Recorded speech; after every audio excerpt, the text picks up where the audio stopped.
What do you see? All right, Yeah. 5:34, we'll call this meeting to order. We have Shelley is excused and Anessa excused. Shelley's Oh, online. Shelley's online.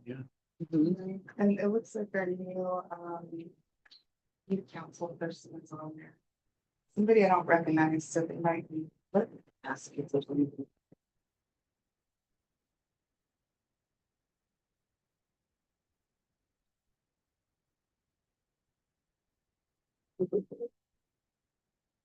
We'll find out if it is, are you council person? Well, Iris, if you click or something. I don't know who that is. That's the person that owns the property at the end of That's what I thought. 100 Street. I promoted everybody, but they're not. Oh, Oh, that's- Vanessa. Wow. I have no idea. She looks Looking a over bit the top of her surprised. glasses. And she's on yet? Head down. She's got her camera. Yeah, none of these people are pumping in, so I promoted them. Yeah.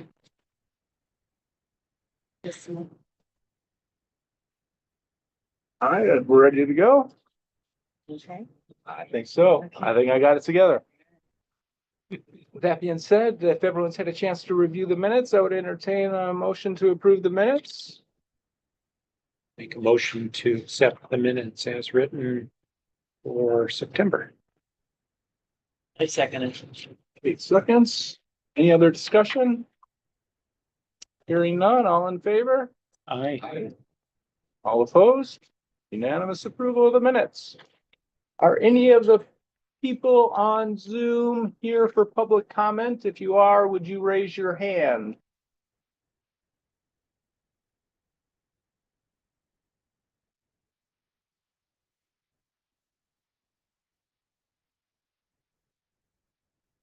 One more opportunity for public comment. Raise your hand on Zoom. We're seeing no raised hands, so we'll assume no public comments. We have no unfinished business, and we're going to roll on to new business, which is playground design and planning for 2025. Oh, no, it's you. Any videos in there? No. No video.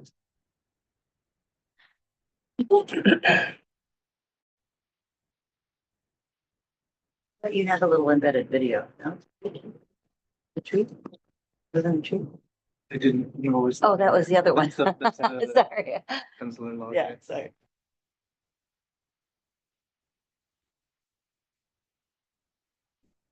Oh, I like is this. it on an automatic slideshow? It shouldn't be. I hope not. Diorama, that's not.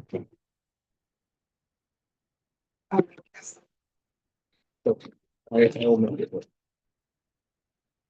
All right. Greetings, everybody. My name is David de la Cruz. Excited to be presenting to you all a little bit about just playground design in general, and then also having a conversation with you all about how we define play and what you all envision for play in Lakewood.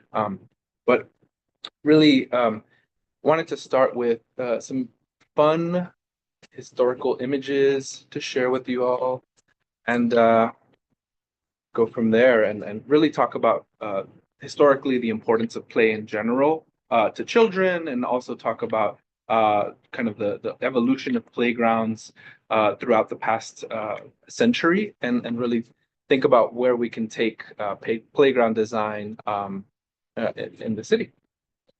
So And without. use your loud voice because this fan is blowing in here, so. Yes, absolutely. Yeah. All right. So make sure this works. I'll be clicking just to make sure I can see my notes. So first and foremost, I want to get a kind of a collective definition of play between you all. So I'd like to encourage conversation to open this up. So I'll do that shortly, but from defining this idea of play, I'd like to kind of explore those different eras of playground design, talk about some of those different movements of for playground eras, share those photos that talk about kind of the material choices, the reasons for those material choices, and really help think about what the future of play can look like or is starting to look like, and then end that conversation with really what play and look like in Lakewood can look like. So first and foremost, when you all think of play, and I am being a little bit biased with the photo I'm showing, I am showing children, but when you all think about play, can you all share a little bit about what you think about when I say, how do you all define play? I encourage conversation at this point before I jump into the presentation. Testing boundaries. Testing boundaries. Yeah. It can be anything. It can be imagination. As a little kid, we just played. I mean, whatever came to us, we played. I mean, hide and seek is play, and keep away is play, and it's simple. You don't need a play apparatus, so it's wide open. Tag is one of the biggest Tag- games I see tag on the is- playground. But, you know, Yeah. Or even generational play. yeah. A lot of grandparents go to not just a playground, but hide and seek. I mean, there's all sorts of things you can play inside, outside. If you have inclement weather, you have to devise different ways of looking at it. But yeah, generational, I think it's really. It's also social or solitary. Yes. I appreciate that you bring both of those up. Sometimes Yeah. it's good to encourage one and also encourage the other. Absolutely. I always think play is very positive. It's usually you're making a choice. You're going out and you're doing something because you want to, right? So it's And it can be as if, yeah, intentional, but also just you're choosing to do it versus forcing to do it or have to do it. Yeah, I associate laughter and fun with it, Mhm. you know. There Joy. tends to be, yep. It can be forced. Mom sends you out to ride a bicycle, get out of the house. I mean, that's a forced play. So, I mean, but Yeah, it's ends up being positive versus negative. most of the time, yeah. Yeah. Love it. We envision specific activities, we envision specific age groups doing this. We envision different ways to do it. So love the conversation. It also I- needs to be safe. You need to feel Yeah. safe when Yeah. you're doing it. So you're taking these, Safety. testing the boundaries, but you're not gonna get wounded. Oh, I don't necessarily agree with that. I think people choose their play and some people do it without boundaries So- before. And it's not always safe, right? Think about climbing mountains and Yeah. walking across buildings and, Zip ties. yeah. Zip lines. But you hope it's safe, right? You know, When you go I mean, to play. our you hope that you're not responsibility is to gonna make get things safe, but, hurt. I don't think everybody always thinks necessarily about safety when they start doing play, so. I think play's exploratory too. Yeah. It's in there great, Yeah. gets out to play. Sometimes to just be digging a hole, looking at bugs in the leaves. That's still play. Yeah, 100%. I like the picture you showed because I think that's the first piece of band playground equipment. Well, so which is something. And It looks like a maypole. I was gonna say. Maple. it's Oh, yeah, hard- maple maple. and Is it Yeah. hard? But, pole? It looks like a rope. Oh, it I does mean, look like a rope. Maybe. Tether ball, and there was just one of them. Yeah, looking into playground design and all of this history, I think it's called the Great Spine or Great Spline or something like Okay. that. But yeah, this is one of the easier pieces of equipment that really emerged in the playground movement really started to encourage younger children to play. And yeah, this is just kind of one of those starting points for what we think about in terms of playground. So glad you pointed that out. And just to kind of continue that conversation. Yes, that's right. I'm doing two here. In addition, I wanted to just kind of summarize, play is kind of this building of culture, this building of community, encouraging exercise. I know that's very important, encouraging young folks and folks of all ages to go outside and really contribute to their positive health outcomes, whether or not they know that they're doing that. play can be very nurturing, whether it's building a relationship with a friend or a parent to their daughter or uh, a caretaker to somebody that they are taking along for uh, just kind of a visit to a playground or a park or anywhere that they can participate and play. But other literature has pointed to this idea or this skill building aspect that play can do, from developing social skills to developing physically themselves and kind of their finer motor movements. Really thinking about how playground is doing all these things simultaneously, I think is something that's really important. And how we think about playground. So here's another great historic image of some of the emerging playground elements of the early 1900s. We see these really simple swings, some seesaws, and caretakers really finding a way to interact with their young ones. Looks like a cool playground today even. Yes, definitely. Some playground designs have started to look to this as inspiration for elements that they're starting to construct, and so we see some of this playground elements reemerging in current design. So I'll share a little bit more about that. Not the teeter totter. I was gonna say, not without a spring in it now. Spring. Yeah, you jump off and boom, knock them on the ground. One of the more formal definitions for play is actively seeking enjoyment and recreation rather than being serious or practical. But I kind of have my own disagreements with the way that this is formally defined. But I just wanted to kind of provide that formal definition. I think that play has a very practical purpose. It can be, playful, it can be unserious, but I think it has a lot of very important contributions to development of folks of all ages. Really. Can you cross out that, Yeah, I don't know. Hey, if you look in the animal world, you'll see play for young, that's developmental Yeah. all the way across the board, from little pups to what have you. So I agree with you. I think it is a very important developmental stimuli Yes. for us all. Absolutely.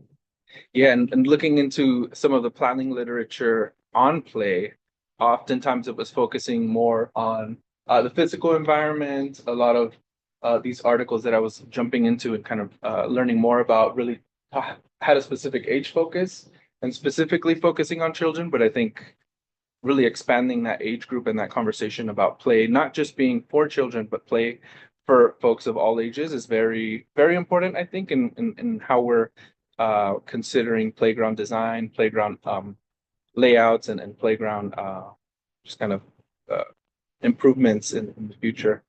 So we shouldn't always assume that play is solely for children. It contributes so much for folks of all ages. There's so many important contributions to building problem-solving skills for children, really important. Just providing that unstructured play environment for young folks that I think is just should always be encouraged. Oftentimes, there are challenges when designing playgrounds, when we're thinking about limited space, limited funding, limited access. And how we're incorporating access into playground is very, very just important to think about in conditions that we're in a growing city. So from here, some of the other earlier signs of play include things like sand gardens. That was a very rudimentary form to kind of encourage that open-ended, unstructured play for children. This is really kind of a late 1800s, early 1900s element that could be found internationally. Really, this push was to just find a way to get children off the streets and really into a specific kind of confined zone so that we can create an element of safety for younger folks. And really, this was around the rise of industrialization and urbanization. So really thinking about those, creating those spaces for young populations was really important. Other kind of larger conversations um, in educational institutions that talked about or looked at social reform and building character in children, and really looked at that as synonymous to the ways that we were designing playgrounds in the early 1900s. So it was really important to think about not only physical fitness, but finding a way to really have supervised play for young children. So that's why there was just a really big focus on specific elements such as swings, slides, and those seesaws. So that just looking through historical imagery, that's really what reoccurs in those early photos from the past. Study playgrounds, and I can't say I've ever seen a slide like that. That's kind of a wood plank. Yes. Like that's a cool picture. It's a long run. Yeah. It's like splinters. Yeah. Yeah, that's what I was Exactly, thinking Mary. too. All the toys on there.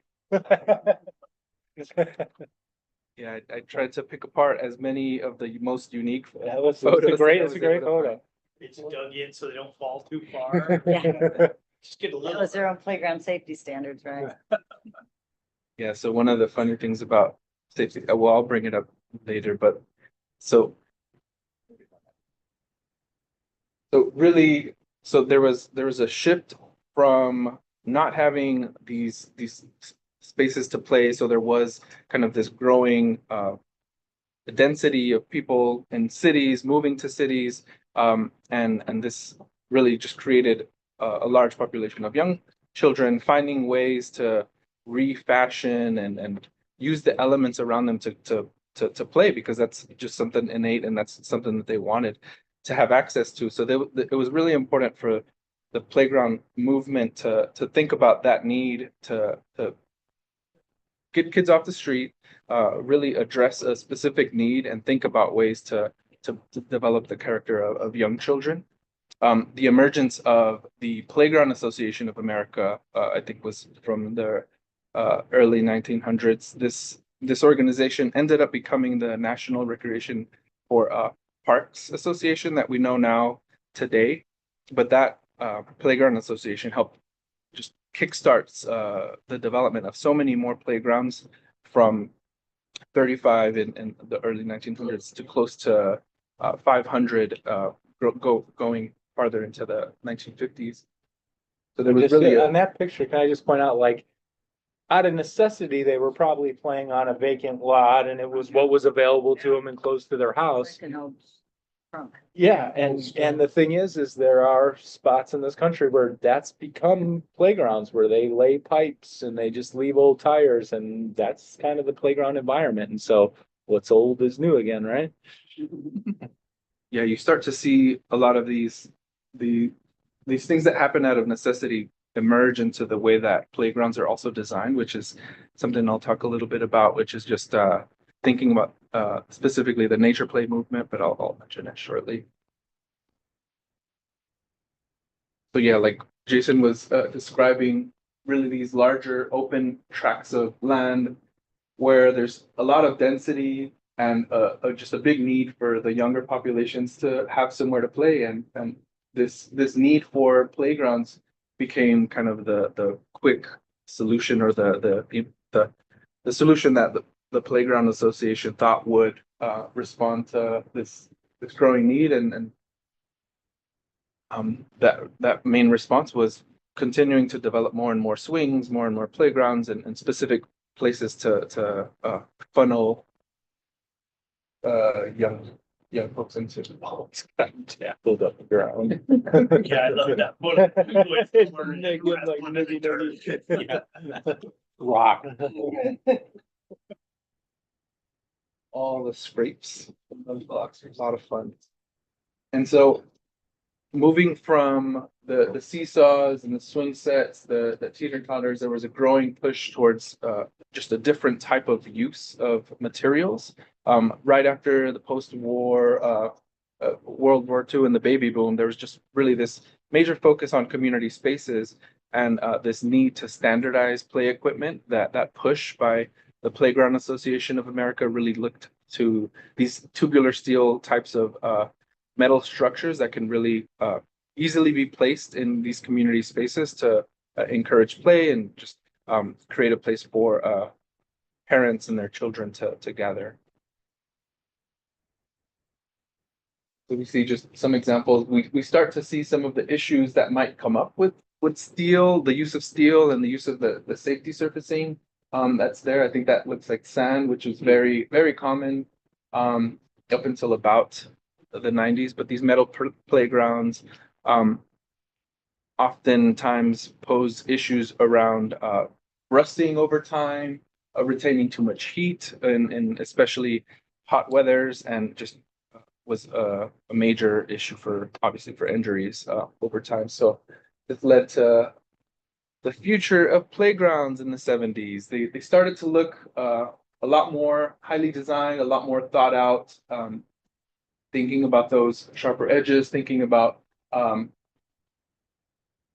stylistically what they can look like and what they can represent, becoming these architectural pieces at playgrounds. And I think this was a push for unique elements that can focus on children, meet some of the growing concerns around safety, and start to not only standardize equipment, but start to really explore this unique way of showing what play can look like. And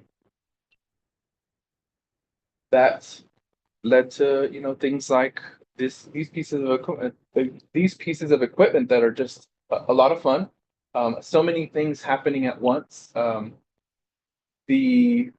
At this time, I think this photo was from about the 70s. The ASTM, for some reason I'm forgetting what this stands for, but the Material Standardizing Association started in the early 1800s, but didn't get applied to playgrounds until about the 70s. So from the 70s onward, that's when we started to see kind of this emergence of specific materials being used and considering safety more scientifically, and starting to think through ways that safety can be measured, and really think about what impacts surfacing would have on injuries, and really looking to reduce that, and doing that in a way that's very scientific. And that led to kind of the emergence of the playgrounds that we know of the early 90s that look a lot more like this, which start to use materials that are much more resilient, much more conscious of reducing injuries. We see the use of engineered wood fiber, which is technically considered accessible, but does present some issues for folks that can't use a lot of muscles to move around with their mobility devices. So the emergence of the accessibility, the ADA, Americans with Disabilities Act, led to not only thinking about safety surfacing, but also thinking about accessibility, also thinking about what elements differently abled bodies can access. And so we started to see elements where, instead of being the focal point, I think here in this photo, you see that there's like a gizmo on the bottom that somebody in a wheelchair could access, but they weren't necessarily included in the overall apparatus of this playground. So thinking about ways that accessibility may not mean inclusion is very important as part of kind of this growing trend in how we're thinking about the ways playgrounds are designed. So we see this, obviously it does meet a lot of important safety issues, but it falls a bit short in terms of actually meeting the needs for inclusion for folks in wheelchairs, or folks that rely on mobility devices that may not be able to get around to really experience the full breadth of what this playground offers. So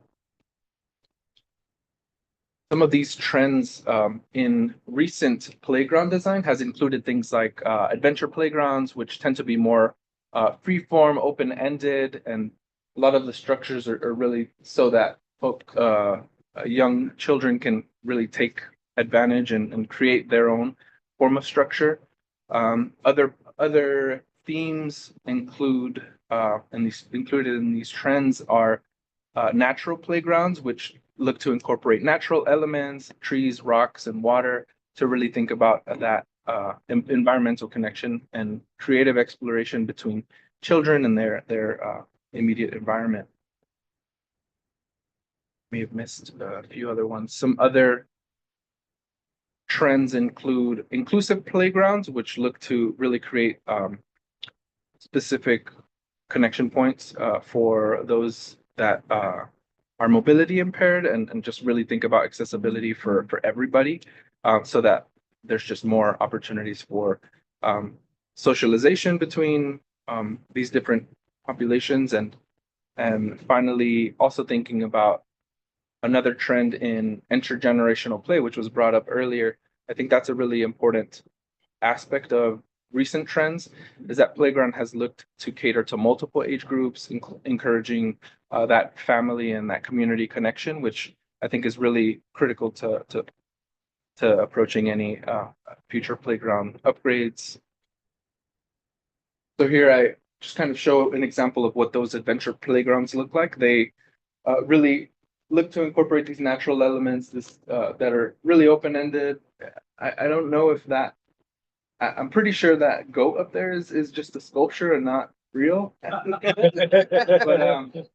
it's a lot of fun to think about the ways that nature can inform the playgrounds that young folks are using, and they don't have to look very in a standardized fashion. So there's so many ways that playground design has been pushed to various limits. So it's exciting to kind of speak to that a little bit more. So just to revisit that idea of accessible playgrounds, which, we have made a lot of strides in making more and more playgrounds accessible, making sure that there's ramps that access different elements within the apparatus. That has really helped encourage that socialization. That's really important for young folks. But ultimately, thinking about the difference between accessibility and inclusion, I think is one of the questions that I really want to encourage us to think about is figuring out ways to make all elements inclusive versus accessible becomes one of the ways that we can encourage sensory play, one of the ways that we can encourage access, we can encourage folks of all abilities, children of all abilities to really integrate with the environment around them to make sure that they can not feel left out, not feel excluded, not feel isolated from an amenity that's really supposed to invite them and feel like they belong. So I think that just for me as a designer, thinking about this inclusivity checklist is something that I will continue to refer back to and encourage you all to hold those accountable that are making upgrades to playgrounds to really think about what inclusion looks like for in terms of accessibility and what inclusion looks like at large in terms of equity. But some of this checklist asks questions about whether or not there are a mix of ground level activities, an integration of ramps, diverse types of swing sets, the types of groupings for play structures that are age appropriate, providing those sensory spaces that really mix light, smell, and sound in different ways so that folks can feel like they can step away from the areas that maybe are a little bit louder or feel like they have kind of a sense of control over their space. And lastly, just that idea of socialization and how we're thinking about that for everybody and being very inclusive. So I think this is a really good starting point to bring up in terms of that conversation about accessibility versus inclusivity when thinking about playground design. So I used a brief case study here that really does well, our very own Fort Steilacoom Park playground that really considers that idea of inclusion and pushes accessibility to a really good boundary where there's swings that are offered for those that are that might need a little bit more assistance on their core. There's a wheel go round that is accessible by a wheelchair, and there's a surface that gets you from the entrance all the way to the inside of the play structures, which just is not only beneficial for those that are mobility impaired, but also for parents that may be pushing a stroller and just other folks that are relying on wheels to get around. So I think this just paints a really great picture of going the extra mile between accessibility and really thinking about inclusion a little bit more thoroughly.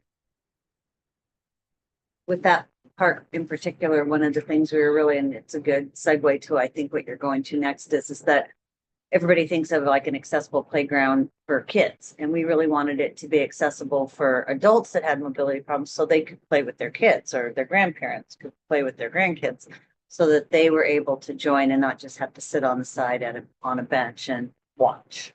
So May I ask, just who did the design for it? Just out of curiosity.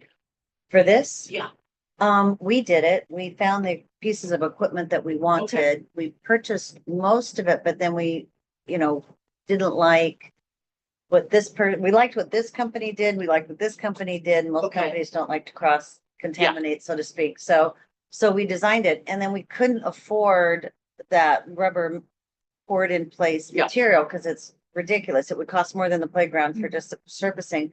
So we decided to create this pathway, which felt a little bit like it's blue, like kind of a water element in this natural environment to, so we could just make the areas accessible without having to do the whole area. So, I'll have to go check it out then. yeah.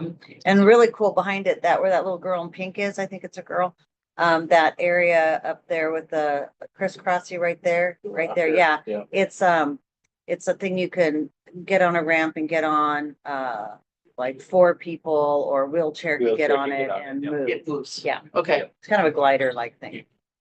Well, and to me, this was an innovative design because it incorporated the two surfaces, and it's about access, inclusion, and sticking within a budget that you have, which is always the struggle, because you can make fantastic playgrounds if your budget is unlimited, but none of our budgets are unlimited. I like the way that the path moves through the playground. And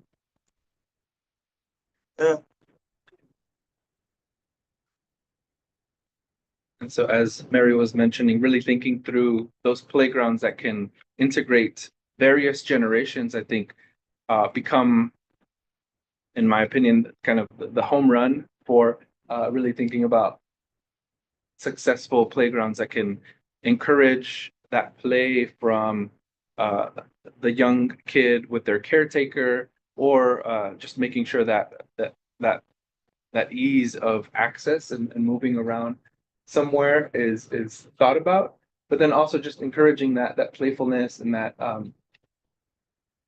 between generations is really important to release those endorphins and get that dopamine going for not just the little ones, but their parents and their caretakers. So I think How does this one work?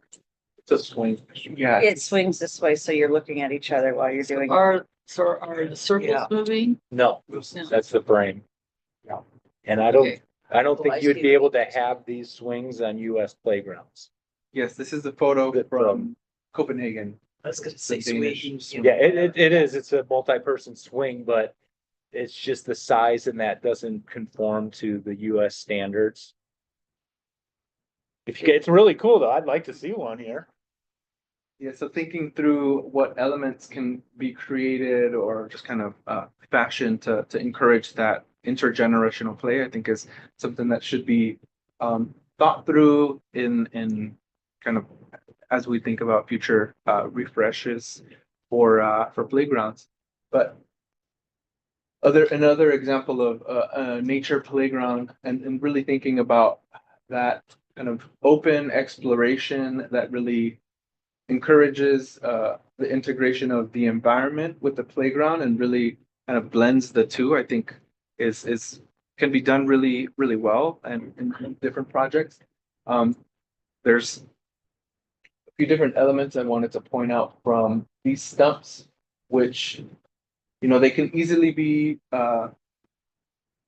refashioning existing stumps that were probably found throughout that site to serve this playground and thinking about the ways that we can reuse elements and think about sustainability to really encourage the integration of playgrounds into their environment to reduce carbon footprints and potentially even meet budgets, I think is just a really unique way to think about nature playgrounds specifically as a way to encourage these. That one just blends so well with the environment. It's pretty You can fantastic. see they're going right That- through that stump. like Yeah, that. yeah, I mean, California, that is a super cool picture. I'd like to visit that place. One of the things I didn't do, which I should have done, is probably put names and locations for the different photos. So I may have to just send a list afterward for that. But another important playground design feature that has been emerging are spray parks, which I know has been a conversation in the city. This is a photo from Sprinkler Recreation Center that was just opened up back in August of this year. And this not only encourages play, but also speaks to addressing the inequities that may face communities with growing climate change. The heat inequity specifically, where communities may not have access to specific air conditioners or technology to reduce heat in their homes, and them relying on parks is kind of a reality, and providing these great parks can help address that inequity in access to combat heat and reduce those impacts of climate change by providing a place for recreation and really cooling down.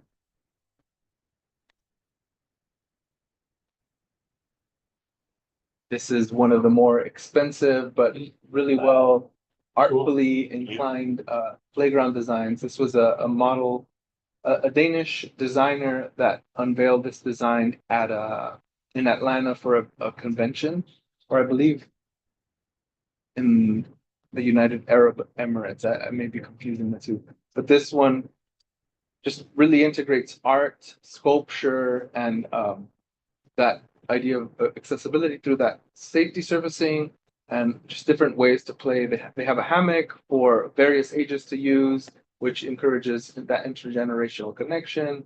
There's a lot of different elements for seating that can also be fashioned for play. So this just shows some of the different ways that play elements can be very multi-use in the ways that they're meeting accessibility, inclusion, and really that social cohesion between communities. But yeah, one of my favorites. That is cool. Playgrounds. Yeah, that wing slide is really, Yeah, isn't it? it's just how accessible, somebody has to climb that ladder to get in there and climb up to get back down, but I don't like those hiding areas. No, me neither. Yeah, It'll make me nervous. Naughty things happen in tube slides. so bringing us back to Lakewood, thinking about some of the playground elements and playground structures that will be upgraded from Primley Park, which is in the works this year and early next year, to improvements at Oak Brook, which isn't necessarily a playground improvement, but a just generally thinking about access improvements to meet not only our code, but also thinking about these elements that can encourage playfulness, encourage art, encourage that social cohesion. Just kind of showing this photo to bring us back to Lakewood and ask these questions and really make these statements about what future playgrounds should do. Obviously, when designing, we should consider those daily, those monthly, and those seasonal maintenance needs that are just very important to think about. Identifying those safety hazards and making sure the staff is ready to identify those safety hazards and really reduce those incidents. and encouraging play for everybody of all ages. And just wanted to close out with the question, how can we, as a park board, as a kind of a body, define play in Lakewood for the future? And I want to kind of close it off there and hear from you all on other ways we can help define play in Lakewood. I think there's a element of, there's boredom in a lot of the, especially the denser places where we are. There's boredom. What could we do with the playground, the like active park area? What can we do to make that fun? So elements of where, like you said, you have to use your imagination. It's not just it's something, I don't know, could we provide for the imagination to be stimulated in working ways? Yeah. Look at some of the larger park areas and think about them as Janet just said, but even have art studios or just have different elements within, like if Lake City ever becomes a viable, looking at the city and having certain of the larger spaces so that every section of town has a multifunctional playground. What do I want to call it? Multifunctional, where you can do more than just play. You can have physical activities, because that's what I see is we don't have them all over the city. We have play areas, but sometimes they become so small, they're just neighborhood ones, and that doesn't attract, but we need to figure out how to attract people to our larger sites, like if QFC ever use that as a Turns term. downtown park. Yeah, if that ever became a park, try and make that, incorporate that into the motor in area so that you draw people, not just for one thing, but maybe there's parades, there's festivals. Yeah. Festivals, God, I can't talk to that. Festivals. So try to look at it as on a broader subject. Arena, like Fort Stillocum is a great location. Right. But you need to get in a car to get there, and there's a lot of people that can't do that. So looking at the city as having multiple play areas that are large. Like a play landscape. Yeah. I was involved with something really interesting one time. It was a children's museum, but I mean, it was a playground. What they did was they hired a playground architect, and then DeWalt Tools came in, parked. They had, whole thing was done by volunteers. Whoever showed up, they'd ask, what skills do you have? If someone showed up who could do glass design, all right, the architect made something and they'd start a project. And it's so imaginative. It has all these different elements. I remember we were working on one part and we had to take it all apart and change it. Well, we're changing this design because we got a better one. And it was very fluid as we were making it. My group put up 2 of these spiral slides. We had no skills except here's the instructions, here's your tools. Go do it. It was really like, but it was all safety inspected eventually. That's you how know. Fort Silicon was built, right? Right. Well, there's like 5,000 volunteers Yeah. that built it over technically about a week, although there was pre and post things that occurred, but it was the same way. It's people came, there was art, there's mosaic, there was all kinds of things that were incorporated into it. And it kind of felt like you were just given a tool to do something, but it was very thoughtfully Yeah. laid Yeah. out because you do have to meet the safety Yes. standards and you want it, and look at it, look how it's lasted all these years. So, I think it's a really, the community owns it. yeah. You go back and you keep showing your kids, I did this, or, That's, I agree. And that's, we, don't have much vandalism because there's kids that like were just hanging out on the pile of dirt while their parents were helping build it. But they remember that. It's been 15, 20 years now. But, that's why we try and have like a park within a half a mile of every resident because not everybody can get in a car. And they are all a little bit different depending on where they're at and how big it is. And they have been modified based on use and activity and sometimes thematic, like a boat that's at American Lake, looks like a pirate ship, or Sail the Seven Seas. And we're gonna do the nature play at Words Lake because it's such a natural Yeah. area. There's some health biomes and, Something like a landscape, like we've got the woods over here, and then we can have like a splash pad over here where it's wet, and we can have the boat over here, and you can just, I mean, you can get around in buses, you can get around Lakewood. but there are some kids that, especially like in Tillicum, Yeah. Springbrook, those kids have a real hard time getting out of the neighborhood. They just don't have the resources or the access, and, the busing isn't really convenient. So you do want to have something that's close to home, so that kids can be home. Well, I mean, close to home, parents can interact with their kids, close to home. And then if you're working with the neighbors, which we tried to do, really finding out what's going to work for that neighborhood, right? What's going to be best for this group of folks. So, like a place like Springbrook, the community garden is what connected that whole community, and food is important. And so growing and sharing is important. So that's part of the play. Also division by the freeway right in the middle, and even Telecom is, there's no access at this point. Who knows they're gonna do in the future. I mean, the state's been talking about some access road to. Oh, it's being built right now No, from the The Gravelly Lake all the way to The Tillicum, path the path. I, and the golf course. oh, okay, The connection Yes. is there. okay. When It will used to it be be through the done? country club too, so it's Huh? like, When- it used to be through the country club. Well, it's just on the backside of the Yeah. country club, yeah. Yeah, it's on the freeway. When will it be done? I don't know, they're looking at bollards now, so I mean, they're. Oh, okay. It's happening. So it's close to the tracks. Cause the Yes, tracks it's are back on there the too. backside. Yeah, it was the only, yeah. It's pedestrians and bikes and strollers. It's not. Emergency vehicles. Yeah, it's set up so an Connection emergency of some vehicle sort. could, if they had to during, like freeways Rush backed up hour. and stuff, and they needed to get somewhere quickly, but yeah, So it's like fire and ambulance accessibility. could be, but it will Okay. be blocked off. Yeah, Right, you can't Day right, to go day, yeah. Yeah. In emergencies, That'd be always, great. correct. Yeah. Sure. South Freeway. Yeah. So, Well, one thing that we should think about is, you don't have an endless pot of money up there. that is true. And so, strategically, we should probably go, well, where are the regional parks?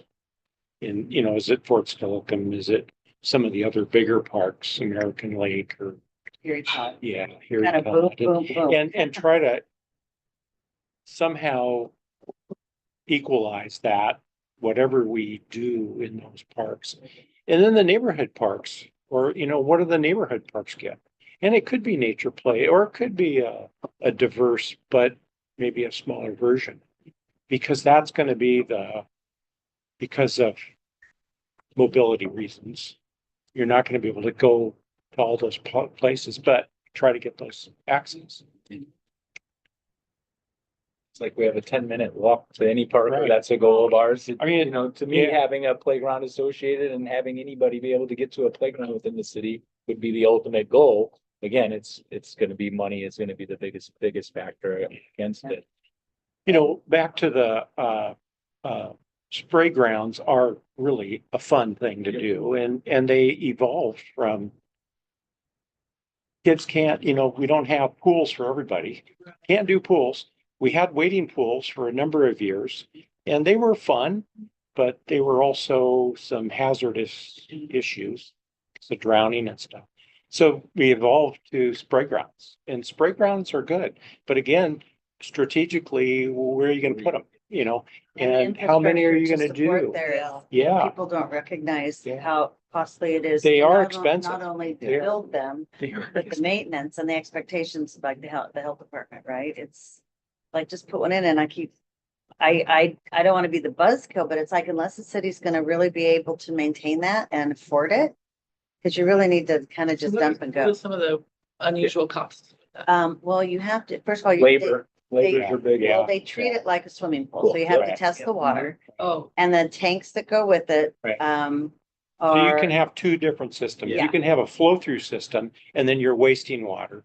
Or you can That's the have, perception. There's a There's perception there. But when you Yes. look at the. or tanks you have a themselves- treated water which is, it's Recycle, like a like a pool, pool. but it It circulates recirculates, and it's yeah. treated. And chemically treated, but then even chemically treated water only has a certain limited lifespan, and then you have to dump the tank anyway. And you have to So, have specially Right. trained people to climb in the tanks and scrub to them find out. space, yeah, I mean, oh, yeah. And yeah, that means Wow. they're Bigger deal. dedicated. We found- It's a lot. We found that probably we would be a lot of money ahead in Better Way if we did not treat our water. That's what Puyallup did. Yeah. Puyallup just dumps and goes And Yeah, Lilla it flows does. because through, they just don't have the resources to And- maintain it, but it's. then And you it's think- a hard thing to get over the public because the public just feels it's a waste of water, but there is a real advantage to that, and a real cost savings.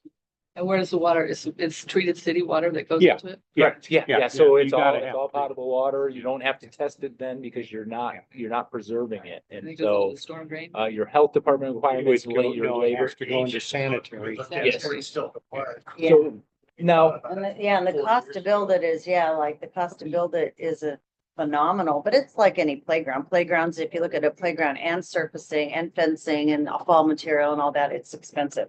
So building it is something that you can do. It's the ongoing maintenance, and they're seasonal, they don't go year round, especially in Washington, so. Yeah. So we you got, we run Memorial Day to Labor Day. Yeah. But And we then a could- few weekends Yeah. beyond each Can one. you, Depending on the can you weather. build other structures in them, like in the fall and the spring, you can go there and do something The else? one that we have in Federal Way, we can operate the center portions as a fountain for special events and stuff like that, but it's kind of like at Point Ruston, which is kind Right. of interesting because you can kind of use it like an amphitheater, Right, but it can also be a spray right. fountain, Can you when in use. gate on it? No, I don't think so. No. Olympia uses theirs for, put in tents for farmers markets. Yeah. Yeah.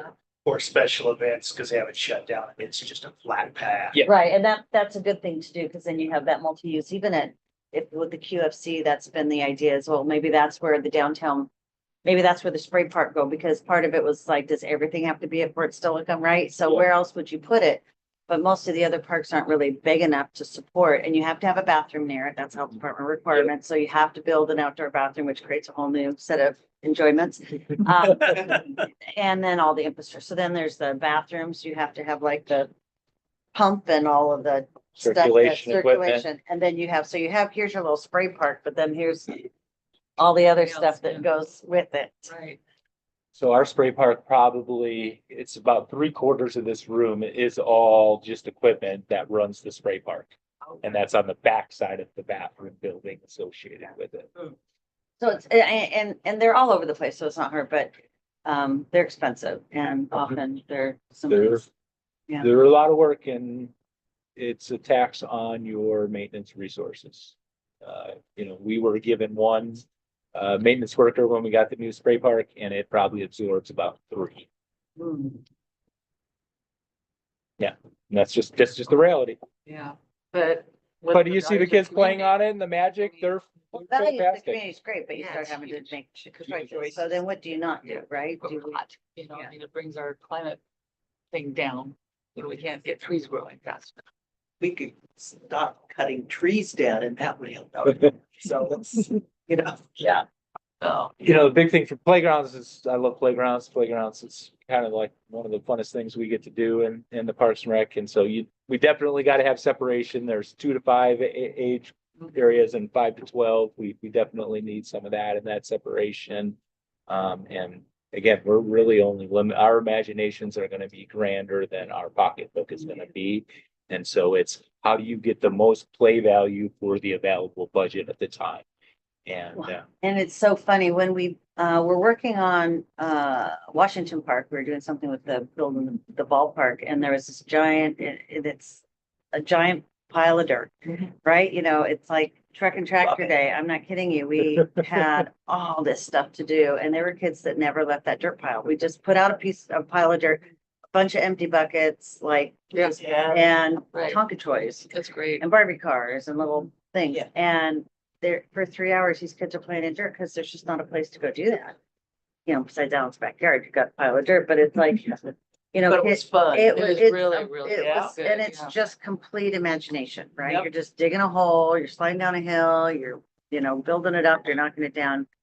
Like everybody should have a big pile. of it's dirt. just like that empty lot that we saw in the older picture and You know, lots of communities have done that. It's that really, and it's a lot of bang for your buck because they don't cost a lot.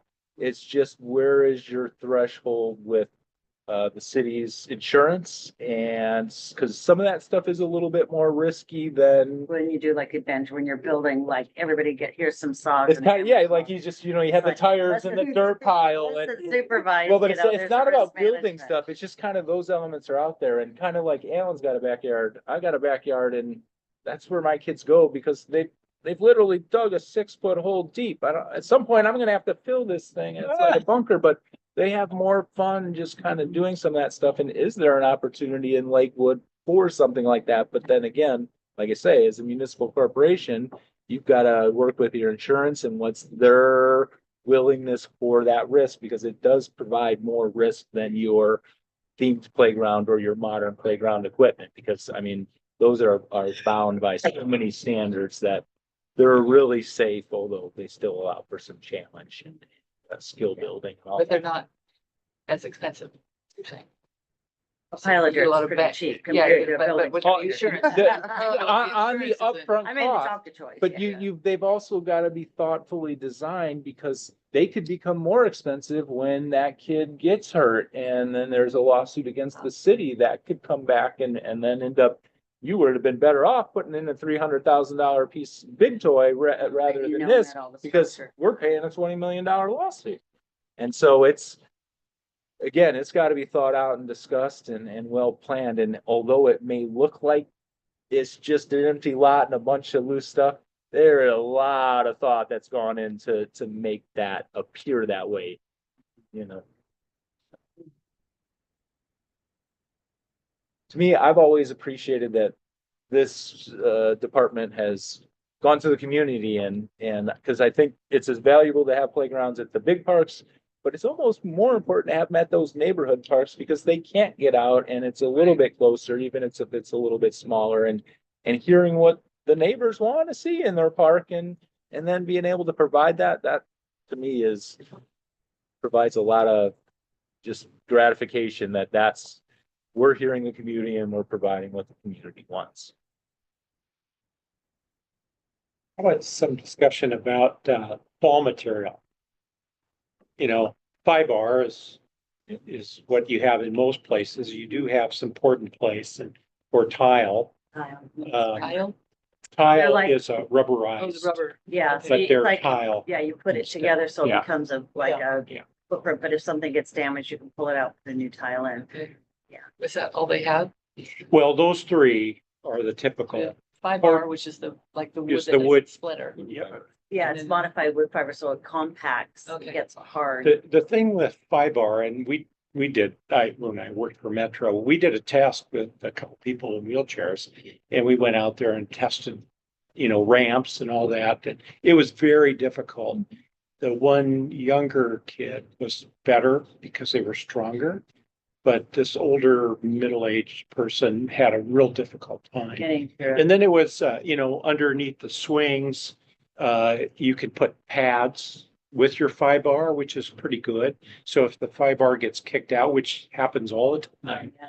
then at least you have a pad, a secondary backup for fall, for protection. And you'll get that big divot Yeah, underneath it too. It and, helps you know, keep that and then out. having maintenance come back and re-raking that ongoing, that's so tedious. You know, the school district, I was chatting with, the school district, because they've replaced several playgrounds this year, and they're all going with board in place, and I'm like, how do you afford that? Yeah, And, because it is really, really, really It's like a expensive. rubber that's boarded. Yeah. It's like the trail that, Yeah. in Fort Stilichen that look, we said it right, Yeah, but that's we- poured in places, it's kind of a foamy rubberized It's surface, rubberized. which is, they It make- pour it yeah. and makes it one unitized piece. So because back in the day it was sand, and then the cats Pea got it in, gravel. and then Well, it was it's pea pea gravel, gravel. and everyone's rated as to how far you could Fall. fall before you get a concussion. So it's all rated from 6 foot, from a Yeah. 6 foot fall. So you Yeah. design a playground at 6 foot and you can't get any higher. yeah, And then all your playground equipment, your surfacing has to meet your highest Right. fall zone. there anything So- else? So what I can say about the port in place, the port in place is great, especially the first 10 years until you get the 4th of July where the knucklehead lights off some Yeah. firecrackers and then it melts it. And so patching that unitide port in place is difficult. Very difficult. Like I say, I love it in certain applications, but then when you look at the price point, you're paying almost more for the playground surfacing than you are for the playground equipment. yeah. And that's hard to stomach when you've got limited dollars to play And you with. really want a set of swings. And That's Yeah. really what the the life kids- is about 10 years. It is. Port in place. And, And you have to either It's- redo it. yeah, it loses that impact attenuation and then you're right back into replacing it. So it's a tough balance because we've never got enough Probably money getting to do better. everything. Yeah. It's not getting any cheaper. No. One of the concerns I've seen in hotter climates, probably not a concern as much here these days, but I would say that the port in place surfacing tends to be hotter, emit a lot more heat and deteriorate like the slides a lot faster than you would with engineered wood fiber. So Yeah. some of the conversations about preferring wood fiber over port in place is that it doesn't absorb as much heat, but then you trade off the inclusion and accessibility aspect, which is just something that should be a non-negotiable. Two things that I can bring up that I've kind of noticed is, we've been hearing a lot about neurodivergent playgrounds, and that's for kind of the spectrum play and allowing for that. There's a real push in some places to do that. The concern for me as a professional is generally when we're designing and doing playgrounds, we're trying to get the most bang for our buck, right? We want as many people to be able to use it, where in the neurodivergent communities, sometimes gets too many and that's overstimulation. And so are we being good stewards of the public dollar if you're creating a playground that only really has a more limited focus on the true user group? And so that's kind of a struggle I have. But then something that I found is really cheap and helps with that neurodivergent community is it's just putting up a communication board and it's a sign, and it allows for people who are non-auditory or have different communication abilities to be able to point to pictures and communicate that way. And we've seen instances where nonverbal kids are communicating with verbal kids that maybe that interaction never would have occurred had it not for that board being adjacent to the play structures. And like I say, Wow. it's just the cost of a sign. It's Yeah. not very expensive, but some of the value that's delivered has been pretty cool. And then there's other amenities to support, like parents that have children with some special needs, like shade is really important because of some medications and things kids are on. Fencing so that there's runners, right? You know, and it's not that they're running for fun, they're just running away. So from the group, and so having some kind of boundary that can help slow those things down. And then, like you said, sound, sensory, Mhm. texture, visual, there's lots and lots of needs. And so you try and do something that's multi-use. You know, one of the things that we try to do is not have any one and done kind of activities, or, you know, baseball field with a big fence around it's a one and done. But if you have a baseball field that's got the outfield that can be used for soccer, and then if you have a playground that's, you know, more than just one slide up, there's some ways to do imagination play, right? You're setting up a lemonade stand, you've got a grocery store, someone else is doing, you know, some other kind of a thing. So there's imagination Yeah. for just a table and an opening, right? Yeah. Depending on what you do at play school. Yep. Do the best we can with what we have, right? And so then it's always, you want the playground, but then you also have to add site amenities that go with it. You need some picnic tables and some benches, and Yeah. you try to buy a commercial picnic table or bench these days, and it's absurd how much they Yeah. cost. Well, they gotta hold up. Exactly. Thank you all very Yeah. much. Thanks, Appreciate it. Eddie. Yeah, good. Appreciate you sharing Presentation. today. That was a good conversation, and I love those historic. Yeah, the picture. Yeah, was it looked good. fantastic. You know, that one picture was a picture of Owen Beach. Yeah. They're getting on there. Yeah. And just think of, and you all know how many years, decades that the kids ran up those steep cliffs Yep. Yeah. and then slid down. Slid down. And I did it as a kid. it was also kind of scary. Yeah, especially with So all the there's roots of the safety. trees. Is Yeah. that safe? Right. How many You're going right burns did down you have the on hill. your legs? That slide there, that Oh. big wide slide that's low, it's just cement. Oh, no, one? that's That's the an old boat, beach. that's the boat ramp. That was an old boat ramp. It's old boat ramp. Mhm. That is Neat fantastic. carport. Yeah. Everybody can go down. It's not very far, Yeah, if you want. you know, yeah. And I want to put one more plug in, bank slides are very cool. Big slide. If, because, yeah, they follow the contour. Oh, of I the wanted, end. Yeah. And so, I wanted one at Harry Todd, go down the water. and that would have been so cool. That would have been American so cool. Lake would have been a good one too, because that's a good slope. Yeah. You know, so anyway, any chance you have for those, I'm a big supporter and, have you guys done the design on Friendly yet? Do we Yeah. know what's going Yeah, in we there? met out there. We're ready to go. Cool. Good. Are they It's getting a on chipmunk? order. Sorry? Are they getting a chipmunk? Oh, the chipmunk that's there will be preserved and then Okay. we're tracking down the Preserve that second one. Yeah. Chip or Dale, we're not sure which one it is. Chip has got the black nose, Dale's got the red nose. Oh, God. And I think. we're looking for Dale. Chippendale Park, that's what my family calls Friendly Park, so, very important to my family. When's the good construction gonna start? The goal for construction at Primley is around March, basically before Cool. or spring, before it warms up. Great. You can cut the holly tree, say, please say yes. I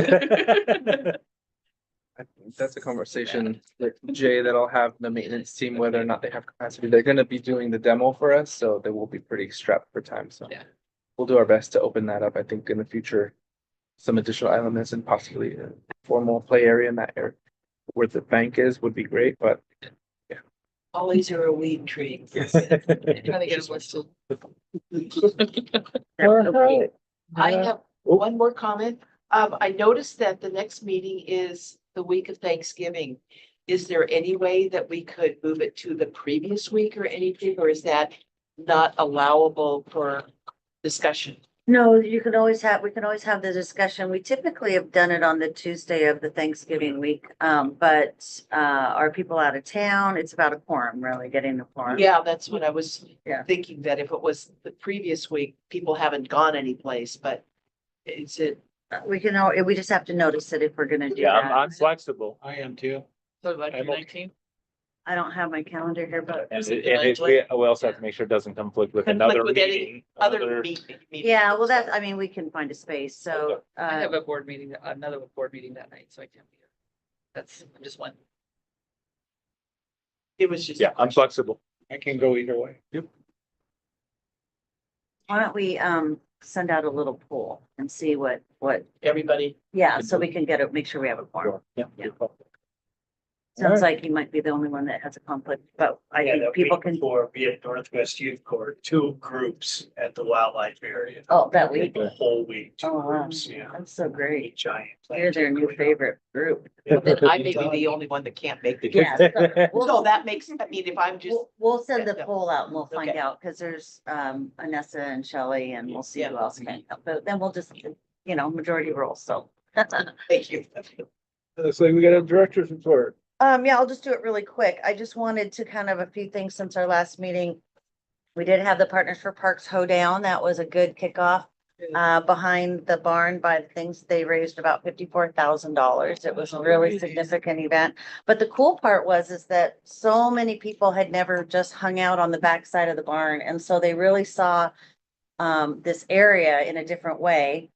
And there were just under 200 people that came, and it barely made a dent in the space. So it really is going to be a fantastic location and area in a park that was very busy that day and lots of other things happening. So it was very encouraging. So we're excited about that. And they're just that one step closer to meeting the $3.5 million. So we had Truck and Tractor Day. It's our fall festival. Again, I got to hang out next to the giant dirt pile. That's pretty much where I spent all day, and it was a blast. I loved every minute of it. It was so fun. Forever Green Trails, they had their annual conference, and it was all about access and accommodation. It was really interesting. In fact, they had representatives from different groups. A bike riding, they had Evergreen Bike Alliance, they had talked about transportation, folks that don't have cars and getting from here to there. And it was really interesting and it was good conversation. In fact, we left that meeting and made sure that we worked with Evergreen Bike Alliance to make the bike skills test or bike skills area down at Words Lake Park to just a few modifications to make it more accessible for folks that ride modified equipment. So that was cool.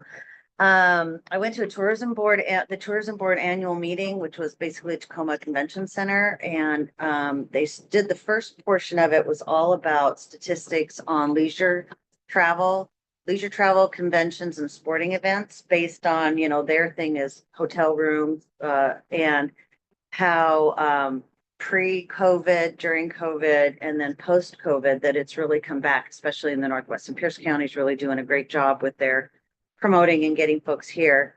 And they talked about how conventions, it's easy, and sporting events, it's easy to count heads, right? Because you've got teams and groups and participants and people that are registered and vendors and all of that. And it's a lot harder on leisure travel. And they're using some interesting software to, like, if you actually like looked at something on the web and then actually followed through with a hotel room and then came here and did the visit, how they have ways of tracking you. I mean, you know, Big Brother, we all have a cell phone these days, but it was really interesting because that's the hardest number to gather. So they have very conservative numbers, but sport travel is actually the largest growth in our area, and that they're really working on, and these are things like cross country, not traditional types of sports, but and then with conventions, they're really doing more competitions like chess competitions and Scrabble competitions and different kinds of competitive things that aren't traditional sports and aren't, let's go to a plumbing convention, right? So those have been really Dungeons and Dragons and those kinds of things really have been effective and are really growing. So they're making a lot of changes, but they're doing pretty okay, even though travel, you know, people are doing more local staycations versus, and it was really interesting because they did all this data and I really, but they stop at, you know, Blaine. And I was just wondering, you know, if they counted Canadians that are coming down because the dollar's really hard up there, right? And they can come down here and I was just, but we didn't really get any international statistics as to how Washington is benefiting from their travel. So I thought that would have been interesting. But I'll have to talk to Dean Burke about that, see. And then just to share, you know, one of the women on our team, Elizabeth Scheid, she's been here before. She works with our senior programs, and she actually was deployed, so to speak, to North Carolina for emergency support. She's a member of the Pierce County Emergency Management Team, and she's worked really hard for years and years to get her credentials in the logistics section of that. And you had to be credentialed to go. And so she, with two other of our police officers and then two other folks from Department of Corrections. So there were 5 from Pierce County that deployed there, and they spent 2 weeks there doing not recovery, but response support. So people can recover. So that was, it's interesting to hear her stories and how they supported the community. And so we're proud of the work that she did for us. So It's great. We're on to reports from board members, and someone brought some show and tell over there that I want to see. Actually, these are from these are partners for park stuff. Oh, is it? We had Rotary indoor golf at Harkness Furniture Okay. Friday, so I'm bringing those back to Very So we set up a hole inside the golf course and showed off all cool. the stuff. Cool. how did that go? Was that a good event? Yeah, we had probably 150 people go through and Nice. find out about it, all from Pierce County. These are all people that are there to give money to Rotary functions, so Yeah. maybe they'll give some to the H Barn project. Good. Cool. Just telling more people about it. Yeah, thanks. We got figured out. Any other board member comments? Hearing none, we will get a poll from Nikki on next meeting date. And otherwise, I'd entertain a motion to adjourn. Bruce, we adjourn. Anyone? Thanks. Hey, everybody. Second. Second, Vito, all in favor? Aye. Did you need one too? Yeah, Did you not get one? I think I did. Oh, The fall. Oh. Fall. I remember. I didn't Well, get, I didn't get, we didn't get one. Kate and Thank you. Vito were both saying they didn't think they got one. I would have. You would have remembered that. Oh, yeah.